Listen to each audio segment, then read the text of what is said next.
Okay, with all the negativity I've said and other people have said about this game and how it's developed and Season 1 to Season 2 to the cursed Season 2.5, I wanted to give a little hope core, give a little hope and talk good about it because I don't really like only talking about negative things or bashing on things, not really the person I am. So, with Season 3 coming in about a month, I'd say, a little over, a little under, we have, I suppose you'd say, potentially Jean Grey. Now, this is probably going to be the strongest character so far, or at least one of the strongest lore-wise. I know there's Scarlet Witch and such, but, probably weakest in-game. But I think Jean Grey has the potential to be the strongest, one of the strongest lore-wise, and perhaps the strongest in the game. That would be very interesting and very cool, I think, because this is a very cool anticipated character. Of course, balance issues aside, I think we can all agree we kind of knew what Fantastic Four would do. We kind of knew Ben would be a brawler, punch everything.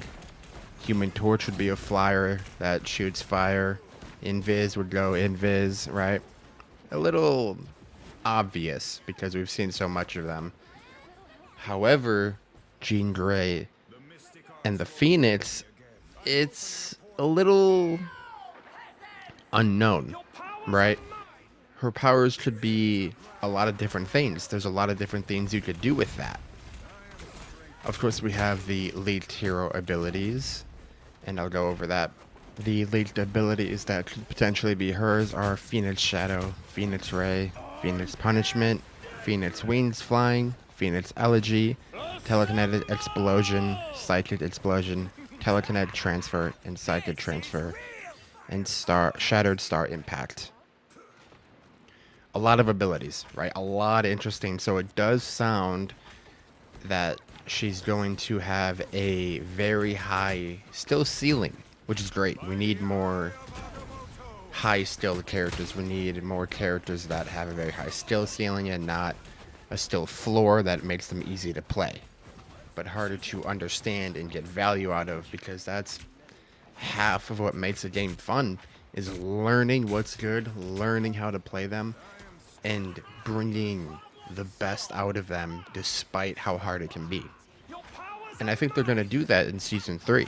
I think once Jean Grey comes into play, it's going to be a very difficult character with a lot of nuance and interesting abilities that you will have to learn in time in order to really play at that highest level with her. And that'll be a big improvement from, say, Season 2, Season 2.5, where we have characters that have more skill floors instead of skill ceilings. And what I mean by that is it's a lot easier to get value out of them with less work. Say Scarlet Witch and her team up now. Scarlet Witch was fairly easy to play, right? She has a tracking primary. Her burst shots are AoE. She can go invulnerable and fly around 2 times before it resets. And her ultimate is a one-hit kill. Despite it being the worst in the game, it still factually kills you in pretty much just one hit. So with those still ceilings, we want more still floors. We want more still ceilings. We want harder characters, because the harder the character, the more fun you'll have learning them. I also think Jean Grey as a character is much cooler, I suppose in my opinion, than the Fantastic Four. I've never been the biggest fan of the Fantastic Four. I thought the whole family shtick and the whole come together, fight together, and so on was a little too cheesy for my liking. I like stories that have a bit more grit and, a little more tragedy in them. It's just kind of my sort of storyline. That cat ball is gonna haunt me in my dreams, my nightmares. I just hear him going assemble 24/7. Anyway, we also have this super sick art. Now, this art with Adam Warlock, it looks super cool. Super cool. Now, what this means is a few things, right? It means that they're taking extra care into their art and extra attention into what they're doing with this season. They already have the storyline laid out, and that's really good because they have some time to tweak things later, or they can just get time to be comfortable with it. And I also think this is one of the best storylines so far. Clintar is already a very cool map that a lot of people like, and it's also Venom. A lot of people like Venom not just as a character, but as a idea, right? He brings this sort of cool energy, and the map has a lot of cool lore. Venom has a lot of cool lore. And I think the next map, of course, will be Venom based, right? And it's probably going to look super cool. I don't know what it's going to be at all. I don't think there's been any leaks. I haven't seen any as of right now. But I think that it is probably is going to be the coolest map. If you ask me, Krakoa was okay. It was decent. Araco was a little cool, but it's a little too attack heavy base. You know, it's a lot easier to attack than it is defend. However, Clintar is pretty equal on both sides. It has a lot of chokes that are defense based, a lot of chokes that are attack based. It seems pretty equal, if you ask me. I think everyone kind of has a fair chance to win on that map. And with the Clintar-based season, Venom-based season, Null-based season, whatever you want to call it, the skins we will get will also probably be very cool. Perhaps we're getting the Jeff Venom skin. I know that we're going to be getting some really cool skins. Now, the Hellfire Gala skins were okay. Some of them were better than others. For example, Widow.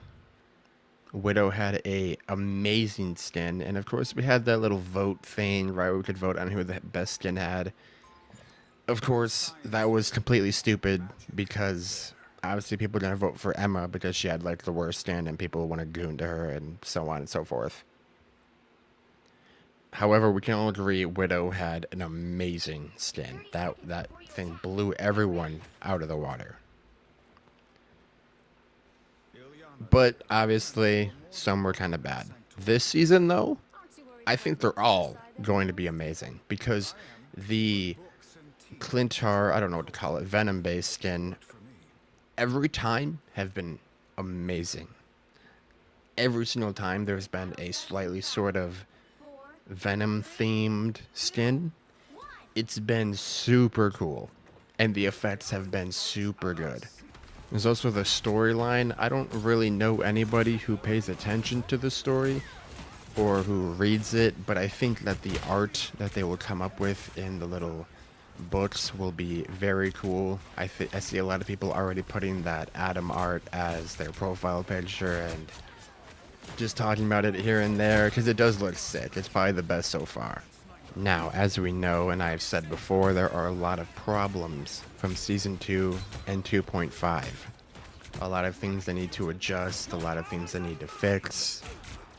Like Hawkeye's ice arrow going through walls for literally no reason at all.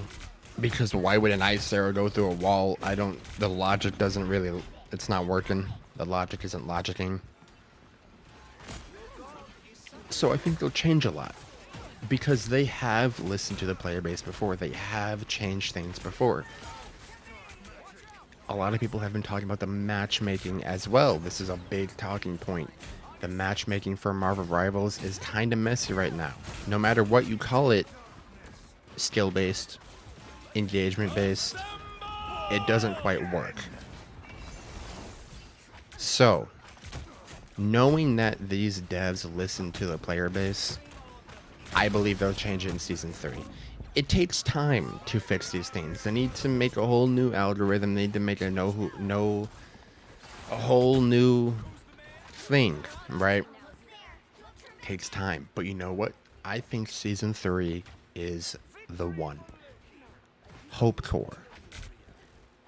I think it's the one. I think Season 3 is the season that it will all change.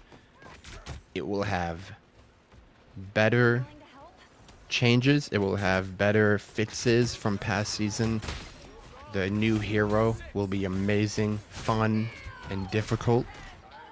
The matchmaking will be better. Because they listen. They do. I can't say this for ever dev. They do listen. They have seen people talk about this and past issues, and they've changed them. For example, when they were going to do mid-season rank resets, people said, no, don't do that. And you know what they did? They didn't do it. They said, okay, you know what? We hear you. You don't like that? We won't do it. Many, many, many people have been talking about how the matchmaking is very bad, myself included. Many, many people have been talking about how some of the changes are bad and how this is some of the worst season yet in the game. Why would they want their game to die, right? It just doesn't make any sense. So, they're looking at changes right now. They're changing it up, right? Season 3, it will be better. HopeCore.